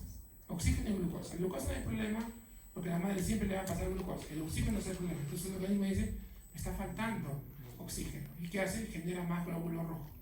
Entonces el bebé cuando nace, es un niño que aparentemente está bien, excelente, el cerebro se salvó, no va a tener ningún problema. ¿Han visto esos pequeños? O sea, que a veces son unas arañas chiquititos, pero son más movidos que el niño con peso grande. Pero dice, ¿qué pasó? Su cerebro pues, funcionó 100%, ¿no? Pero eso le perjudicó porque tuvo una policitemia. Entonces, lo que fue bueno en el intraútero y es malo después del parto. Y tiene una policitemia. Recién nacido posmaduro. El posmaduro también. Yo me encuentro un niño posmaduro que ya, como les dije, ya no hay posmaduros. Como dice Ferrando, una cocina surge a que me traiga un posmaduro. No hay posmaduros ya no hay.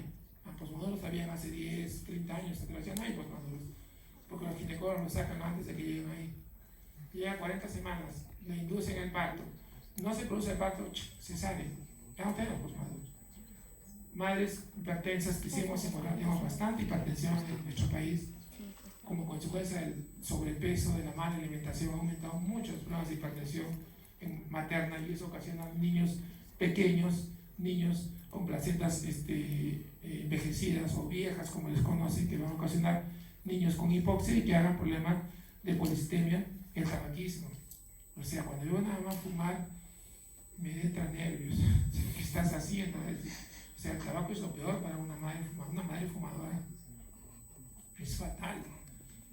Altera la circulación fetoplacentaria. Hay estudios que se han visto que el fumar a nivel de placenta produce vasoespasmo. O sea, es lo peor.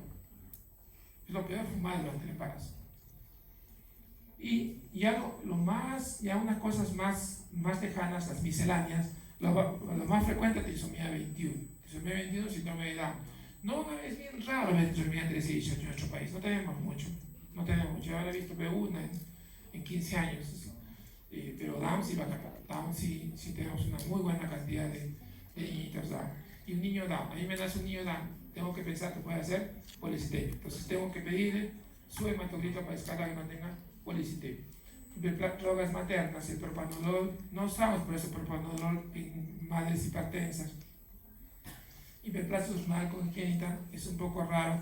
Generalmente cuando el niño te hace hiperplasia hormonal congénita, te hace un cuadro clínico severo, es un cuadro que asusta, es un cuadro de niño que tiene parálisis del shock, o sea, no los voy a marear porque es una patología de especialidad y eso, bien raro que vean un cuadro de hiperplasia hormonal congénita.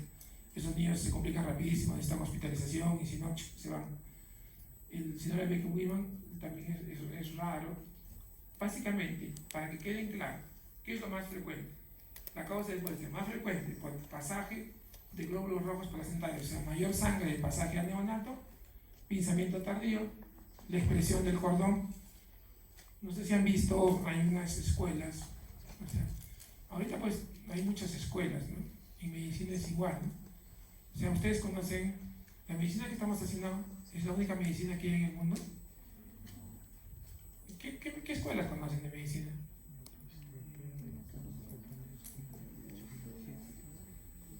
A ver. La China, con acupuntura, ¿no es cierto? Ustedes saben que la medicina rusa es diferente a nosotros. ¿Tienen alguna familia que estudia medicina en Rusia? Es diferente. Es diferente. Tienen conceptos diferentes. Hay bastantes medicinas, ¿saben? La medicina homeopática, ¿no? Han salido los homeopáticos puros, igual que los veganos puros, que te curan con la imposición de manos, te agarran el péndulo y te pasan. Es una medicina egipcia, ¿no es cierto? Los egipcios no tenían razón. Ellos decían que, por ejemplo, tú tienes campos energéticos y de que cuando se altera por una enfermedad, tus campos energéticos se alteran. Y de que tú pasando el péndulo, o sea, por donde pasabas, el péndulo empieza a moverse, ¿no? A moverse, ¿no? Algunas personas, bueno, dicen que funciona, tiene habilidad, no sé. Hay que respetar las creencias de cada uno. Nosotros tenemos en medicina occidental, netamente medicina occidental, pero no es la única. ¿Ya? Recuerden que no es la única. Y entre nosotros, las modas ahora está la parte del pensamiento tardío, que es una moda que está ahora esto. ¿Por qué estamos en el pensamiento tardío? Porque América Latina, chicos, es un continente anémico. Es un continente anémico. Y sabemos que la anemia produce daño neurológico irreversible. Entonces, ¿qué estamos haciendo? Aparte de estar hay un programa de anemia, estamos proponiendo ligadura tardía. ¿Para qué? Para que ya no tengamos ese 53-55, sino tengamos un promedio de 58, 60, 62. O sea, mayor cantidad de sangre, con la idea de que con el tiempo el chico no haga anemia, ¿no es cierto? No haga anemia. Esa es la idea al final. Igual la expresión, o sea, van a ver en algunos hospitales, si les dan aparatos, de que cortan el cordón, no clampan el cordón, cortaron el cordón de la mamá, vienen con el cordón, levantan el cordón y hacen esto, el ordeñamiento, ¿no? Ordeñan de arriba hacia abajo para pasar la sangre. Eso está bien y no está bien, depende de cada niño. Yo tengo un niño, o sea, por lógica, yo tengo un niño que me nace a término y me nace con 2 kilos, ese es un niño con retraso de crecimiento. Ese niño, lo más probable, chicos, es que tenga policitemia. Y si no tiene policitemia, de tener 60, 71 de hematocrito. Jamás voy a pensar que tiene 52, 53. Y si a ese niño le hago un ordeñamiento, no, pero a mí me han dicho que es, o sea, yo siempre digo una cosa: en medicina tiene que estar la gente inteligente, no la gente chancona, porque la chancona es tubular, no tiene criterio. Y para ser médico hay que tener criterio, chicos, criterio. O sea, cada paciente es diferente. A mí me dijeron, sí, pero este chico no, pues. Ese chico sale del promedio, ¿no es cierto? No, pues. Al final, un chico que de repente tenía 65 lo va a llegar a 70, va a tener que hacer el recambio. Esa es la diferencia entre ser chancón y ser inteligente. Muchos de los que están estudiando medicina son chancones. No tienen criterio. Y eso lo van a ver en la práctica clínica. Hay mucha gente, ustedes son privilegiados de estar acá estudiando, aprendiendo. Hay mucha gente que es súper inteligente, pero por causas de la vida, familiares, sociales, no pudo irse a la universidad, pero son muy inteligentes. Vean cuántos conocen ustedes que no son profesionales, son muy inteligentes, pero la vida les no les da oportunidad. Acá tenemos que tener criterio para hacer las cosas. No puedes simplemente ser, no es como otras profesiones. No, acá me han dicho a mí que hay que expresar el cordón. No me importa eso. Y le comentaba alguna vez lo que les voy a comentar. Nace en un X hospital, el bebé nace líquido verde, bebé pálido, o sea, todo flácido, o sea, hasta el 100, como decimos nosotros. Y para mala suerte, como siempre, los médicos no estábamos donde cuando debemos estar. No estaba el médico en el parto, tampoco estaba el interno, se fue a almorzar por la hora nona, que la hora nona es cuando nadie está, cuando pasan las cosas, y la enfermera estaba sola, felizmente que era una enfermera con experiencia, y al ver eso, le dice, pásamelo, liga, y le dice ella, no, voltea y le dice, deja, no, tiene que pasar 1 minuto hasta que deje de latir, el bebé está muriendo, y no se lo entregaba. Al final la enfermera tuvo que decirle, déjame, se lo quitó, agarró el cordón y le dijo, liga, y tuvo que en ese momento ligar. Pero es un ejemplo típico de una persona que no tiene criterio. O sea, hay que tener criterio para hacer las cosas. No, pero a mí me han dicho que se liga al minuto. Sí, pero el niño se está muriendo. Es la única indicación para hacer ligadura precoz en un bebé cuando el niño está mal. El bebé te nace mal, te nace flácido, cianótico, no respira, bañado en líquido verde, córtalo ya, los ginecólogos saben. ¿Cómo cortan? Y al toque te lo llevas, Y no, pero ¿sabes qué decía? O sea, me contaba y no podía creerlo. Le dije, este es Jerusalén, o sea, es todo fácil. ¿Sabes qué decía la obstetricia al final? Después ya la enfermera fue, lo aspiró, ligó y le dijo a la técnica perifonea al médico, pero vino el médico perifonea, le encontró a la enfermera que estaba bolseando, felizmente ella empezó a recuperarse. ¿Sabes qué le decía? No me has dejado hacer contacto precoz, ese niño se va a traumar. O sea, O sea, así tenemos gente en salud. Así tenemos gente en salud, lamentablemente. Entonces, criterio falso. Entonces, pensamiento tardío. Todo niño que te nace en taxi piensa que es policitémico hasta que no se muestre lo contrario, pídele hematocrito. Todo niño que te nace pequeño para la edad gestacional, pídele hematocrito. Descarta que tenga policitemia. Todo niño Down, pídele hematocrito. Esos son con los que te vas a encontrar en tu práctica más común.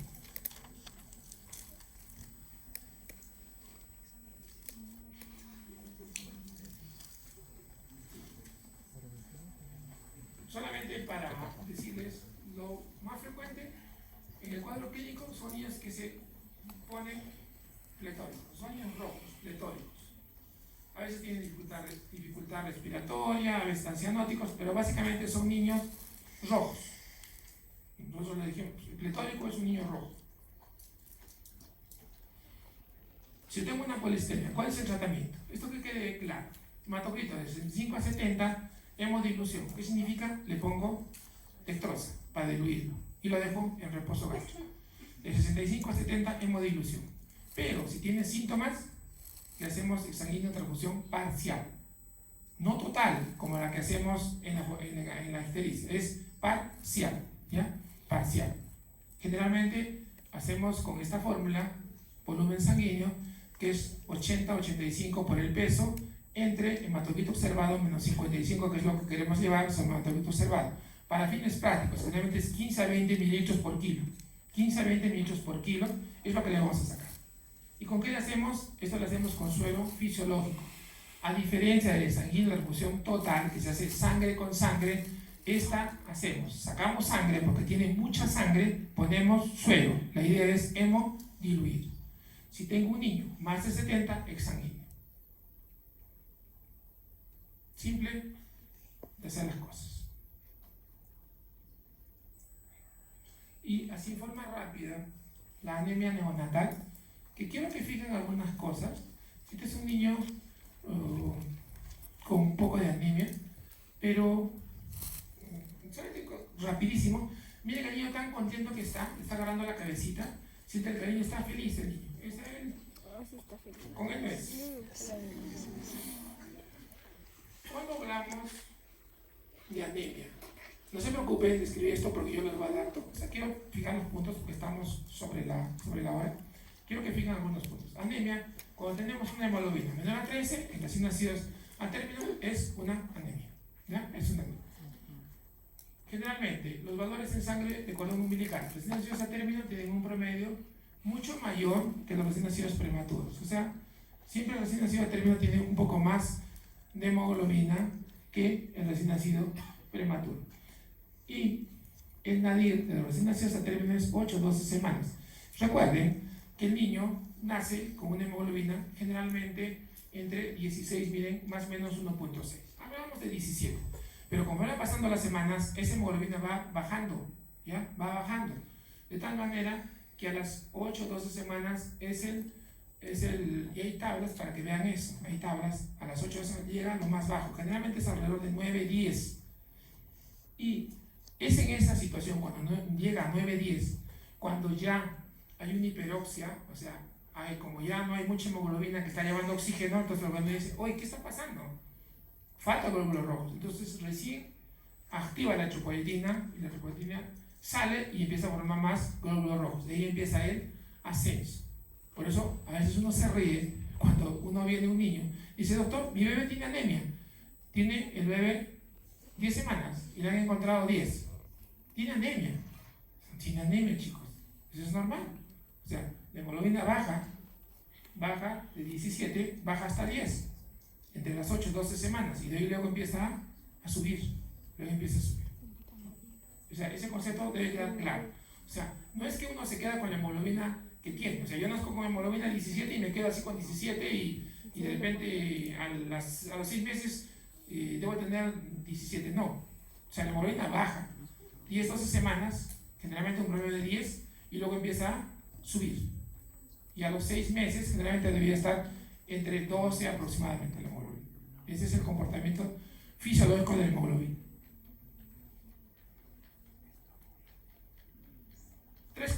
de la anemia: hemorrágica, hemolítica, menor producción de glóbulos rojos.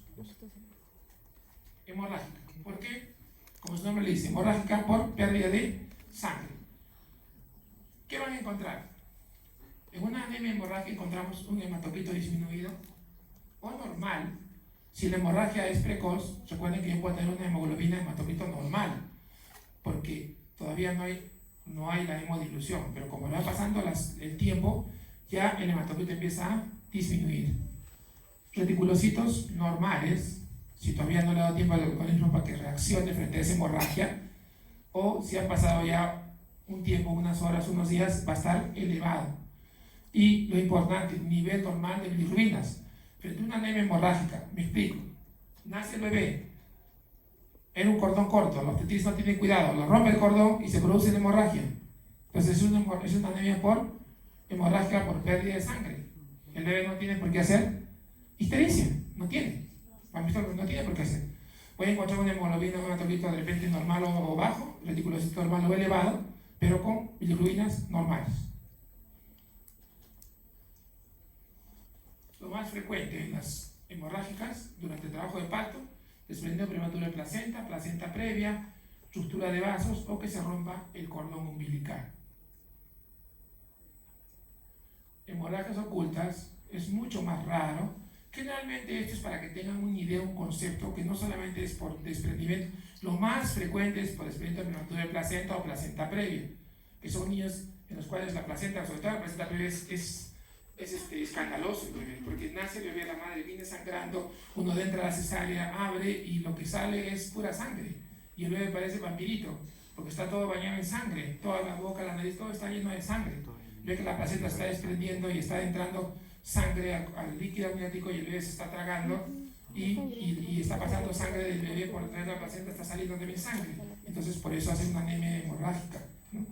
Entonces esto es lo más frecuente de lo que hemos visto. Esto, la función feto-materna es mucho más raro, ya es mucho más raro. Esta tinción de Gleichard-Bethke se hace en frotis sanguíneo cuando pasa sangre del bebé a la mamá. O sea, uno saca sangre de la mamá, hace un frotis y por tinción va a encontrar glóbulos rojos fetales. Cuando uno encuentra glóbulos rojos fetales, más del 10% significa que es un test positivo. Pero esto es raro, solamente para que tengan conocimiento, ¿ya?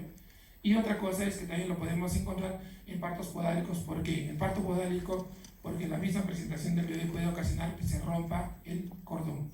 Se rompe el cordón.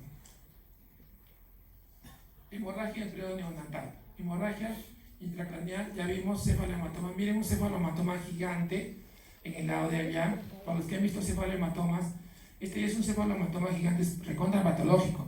Acá hay una pérdida de grandaza, ¿se dan cuenta? Normalmente un cefalohematoma solamente toma una parte del hueso, ahí está tomando ya varios huesos. Miren, se va desde el parietal, parte del temporal y hasta el occipital. Está totalmente.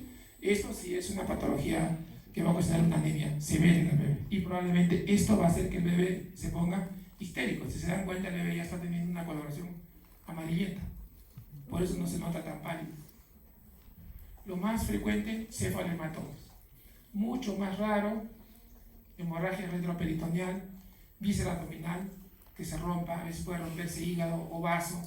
Esto ya generalmente no pasa porque quien está teniendo ya es personal entrenado, las obstetrices.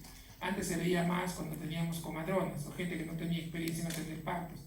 La ruptura que antes se producía porque tú vas a agarrar al bebé bruscamente, no sale el bebé, aprietas fuerte y le puede romper el hígado al bebé, ¿no? O puede ser una hemorragia. Anemia hemolítica. A diferencia de la anemia hemorrágica, esta es por destrucción de glóbulos rojos. ¿Quién la produce? Lo más frecuente, incompatibilidad. Entonces voy a tener aumento de bilirrubinas, voy a tener disminución del hematocrito y voy a tener reticulocitos aumentados, porque como bajan los glóbulos rojos, necesito formar más glóbulos rojos. Lo más frecuente, incompatibilidad.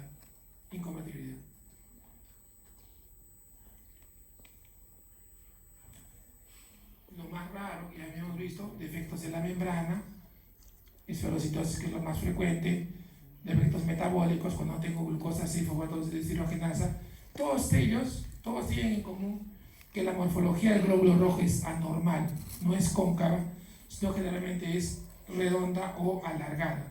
Y todas ellas producen ruptura de los glóbulos rojos. Es la que tienen en común. Felizmente que no es muy común, en nuestra población.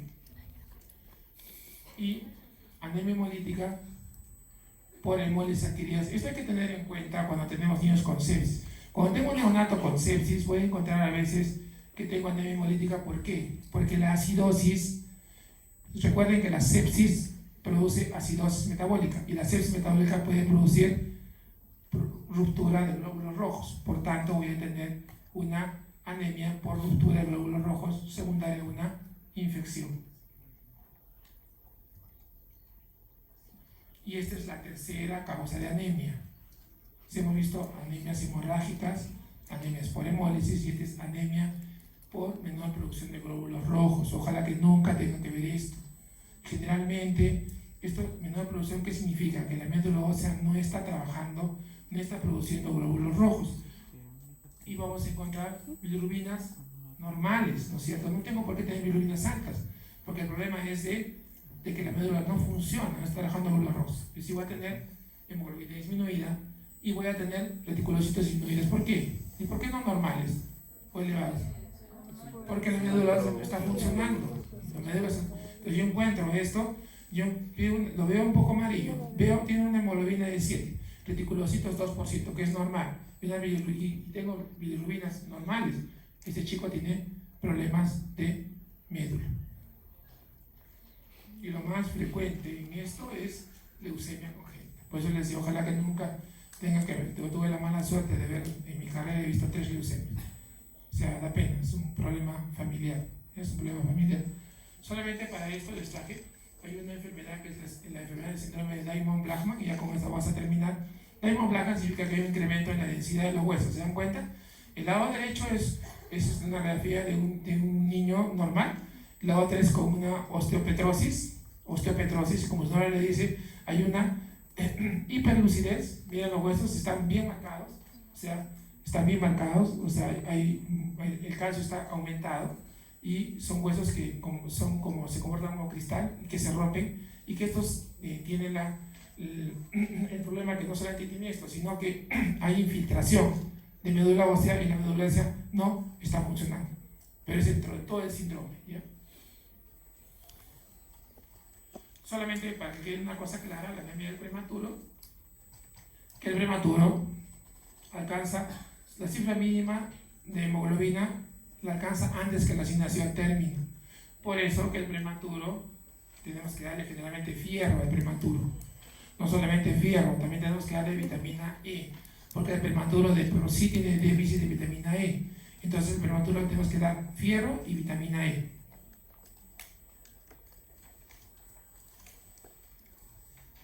Los antecedentes, siempre familiares, preguntar si no tengo ni antecedentes de ictericia, de anemia, saber cómo fue el tipo de parto, si fue un parto traumático, y el examen físico, hubo pérdida aguda de sangre, hubo pérdida crónica de sangre, ¿no?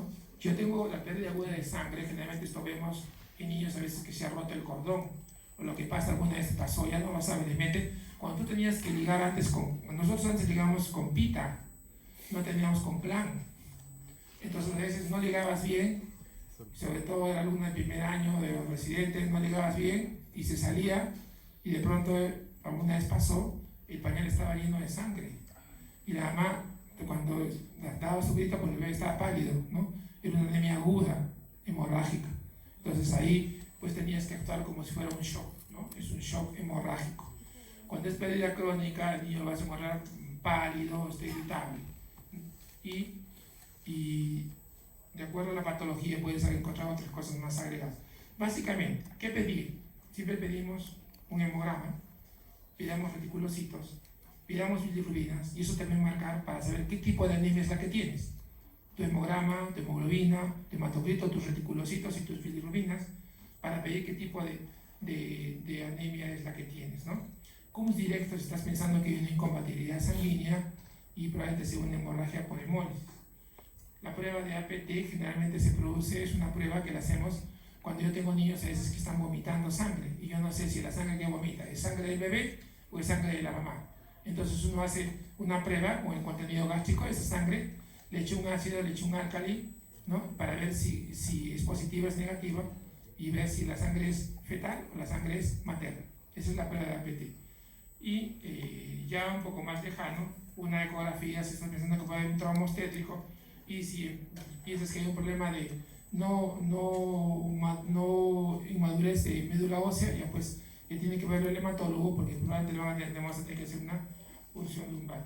Esta tabla, no se preocupen, como les digo, les voy a pasar esto a los doctor Gutiérrez, es cuando hacer transfusión. Lo ideal es no hacer transfusiones lo menos posible, no ser agresivos, ¿ya? No transfundan, hay que transfundir cuando es necesario. Y la transfusión, esto sí, siempre con sangre fresca, siempre sangre fresca. 10 a 20 mililitros por kilo y tienes que pasarlo en forma lenta, de 2 a 4 horas. Esto es lo que quiero aclarar y con esto terminamos. La profilaxis. Todo recién nacido alimentado con leche materna debe recibir hierro a partir de los 4 meses de edad, ¿ya? Antes se decía que eran los 6 meses, pero estamos viendo que no, que es mejor que reciba hierro a partir de los 4 meses de edad. Recuerden, dijimos que los recién nacidos pretérmino llegan mucho más antes a su nivel más bajo de hemoglobina. Por eso, mientras más prematuro es, generalmente vamos a tener que suplementarle con fierro. 4 o 6 semanas después de haber nacido el prematuro, no estamos hablando de recién nacidos a términos, no prematuro, tenemos que darle de 2 a 4 miligramos de fierro elemental, dependiendo de la edad que tiene el niño, si es muy prematuro o no es muy prematuro. Y por último, todo niño prematuro se le debe dar vitamina E, ¿ya? Se le debe dar vitamina E, generalmente de 5 a 25 unidades por día hasta que alcance las 40 semanas de vida. La vitamina E va a permitir un mejor desarrollo y una morfología normal del glóbulo rojo. ¿Alguna pregunta?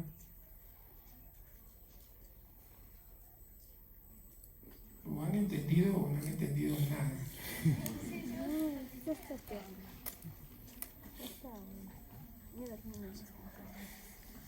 Lo importante es que sepan los 3 tipos de anemia que hay, cómo diagnosticar los 3 tipos de anemia, es bastante simple, y una vez que ustedes tengan el tipo de anemia, busquen lo más común, siempre lo más común a lo menos común, y así no se van a equivocar. Y el tratamiento, ¿no? Generalmente las anemias, en la mayoría de casos, son solamente con fierro. Recuerden que el fierro es tratamiento profiláctico o preventivo y tratamiento terapéutico. El tratamiento profiláctico, terapéutico o preventivo es de 1 a 2. El tratamiento de fierro como tratamiento es de 3 a 5. Porque el fierro también es tóxico cuando se usa y no lo necesita.